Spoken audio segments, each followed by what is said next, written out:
네, 안녕하세요. 용쌤입니다. 이번 영상은 제가 몇 달 전에 올렸었던 물건인데 드디어 매도 계약을 했습니다. 얼마에 매도를 했고 그동안 어떤 일들이 있었는지 살펴보도록 할게요. 부산에 있는 금정구 구서동에 있는 물건이고요. 2억 100만 원짜리였는데 1회 유찰이 돼서 1억 8천 90만 원까지 떨어졌던 물건입니다. 저는 1억 9천 612만 원에 제 수강생분 한 분과 함께 낙찰을 받았고요. 저는 법인으로 들어가고 수강생분께서는 개인 명의로 공동 입찰을 했습니다. 근데 한 가지 안타까웠던 사실은 단독으로 낙찰 받았다는 거죠. 최저가에 낙찰 받았으면 1,800만 원 정도의 추가 수익을 얻을 수 있었는데 아쉽습니다. 그리고 압류재산 정보 유의사항, 본건은 공유자 우선 매수 대상이고 당연한 이야기죠. 점유자의 주민등록 등재 사실에 의한 임차인이 있을 수 있는데 이 모든 확인은 입찰자가 제대로 확인을 하셔야 됩니다. 온비드라든지 법원에서는 책임을 지지 않아요. 그리고 점유관계, 주거용 지분 물건일 경우에는 권리 분석하기 너무 쉽다고 했잖아요. 공유자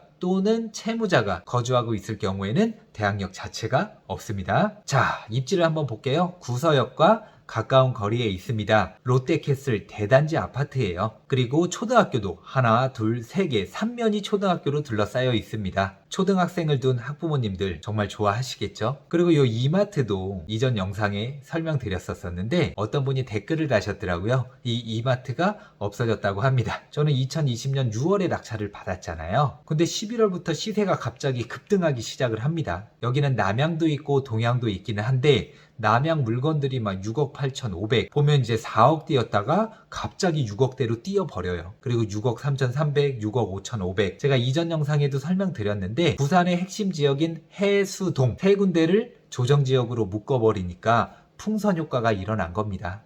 그래서 역세권의 대단지, 메이저 아파트들 가격이 1차적으로 급등을 하기 시작을 해요. 그런데 영원한 상승은 없죠. 너무 가격이 뛰다 보니까 올해 1월에 부산 전 지역을 규제지역으로 묶어버립니다. 그러면서 이제 거래량이 뚝 떨어졌다가 요즘 조금씩 회복이 되어 가고 있는 중입니다. 제가 낙찰 받자마자 부동산 처분금지 가처분을 진행을 했어요. 혹시라도 있을 변수를 미리 막고자 가처분을 했습니다. 그리고 2분의 1 지분을 낙찰 받은 거고 2분의 1 지분을 가지신 공유자분께서 그 집에 거주를 하고 계시잖아요. 반은 제 지분인데 혼자 사용 수익하기 때문에 저는 월세를 받아야 돼요. 그래서 제가 월세를 이 정도 받아야 되겠다라고 법원에다가 제출을 했는데 이분들은 그 가격에 동의를 하지 않았었던 거죠. 역세권 대단지 아파트인데 월 임료가 22만 원 정도라고 답변서를 제출을 하셨더라고요. 그래서 저는 그건 말도 안 되는 가격이다. 그러면 제가 임료 감정을 신청을 해보겠다. 법원이 감정평가서를 정해주고 그분이 감정평가를 해서 나온 금액이 있으면 그 금액에 내가 수긍을 하겠다 라고 말씀을 드렸죠. 임료감정 신청 비용이 125만 원입니다. 꽤 비싸요. 근데 내가 얻을 이익이 더 크다고 하면 임료감정 신청하셔야겠죠. 그리고 납부 확인서 125만 원을 제가 납부를 했고요. 감정평가사가 드디어 감정평가를 한 금액이 나옵니다. 보면 보증금 없는 월 임대료를 112만 원을 책정을 했어요. 이거는 전체 임료거든요. 112만 원의 반인 56만 원이 우리가 받을 돈이죠. 이렇게 법원이 정한 감정평가사에 감정평가 금액이 나왔습니다. 그러면 그 금액이 제가 받을 돈이 되는 거예요. 자, 지금까지 진행 상황을 간단하게 설명드릴게요. 6억에 매도 계약을 했습니다. 2021년 7월 20 영상을 찍고 있는 바로 오늘 계약금 1,000만 원이 입금이 됐어요. 그리고 2021년 7월 26일 월요일에 계약 체결 예정이에요. 제 지인분과 함께 비행기를 타고 계약을 하러 가기로 했습니다. 계약금은 6천만 원, 중도금 4천만 원,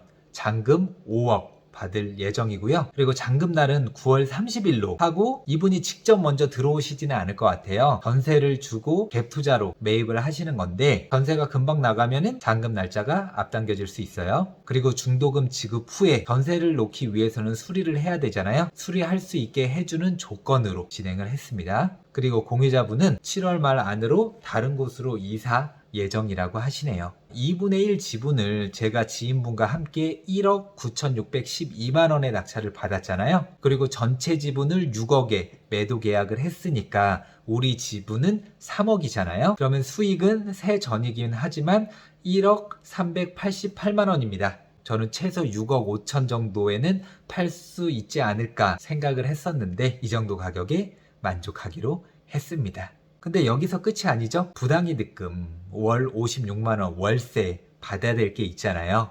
이게 몇 개월치? 13개월치입니다. 계산해 보니까 728만원을 따로 공유자분에게 받아야 돼요. 상대방 입장도 고려해서 이 금액은 받지 말까요? 네. 또 하나의 물건이 제 손을 떠나갈 예정입니다. 13개월이 걸리기는 했지만은 그동안에 아파트의 가치도 높아졌고 경험치도 더 많이 쌓이고 또 수강생분에게도 수익을 안겨드릴 수 있어서 기쁘고, 돈이 좀 부족하다고 하면은 공동투자로 적극적으로 진행을 하시면 됩니다. 법인이 있으신 분들은 뭐 법인으로 하셔도 되고, 물론 세금은 많이 있지만 주제가 또 영원하지는 않을 거예요. 그래서 어려운 상황일수록 내가 수익 낼 수 있는 방법들을 계속 고민을 해서 투자를 하셔야 됩니다. 가만히 있으면 아무 일도 일어나지 않아요. 그러면 제가 매도하고 나서 최종 수익은 또 얼마 정도가 났는지 짤막하게 한번 정리해서 올려보도록 하겠습니다. 다음에 더 좋은 영상으로 찾아뵙도록 하겠습니다. 감사합니다.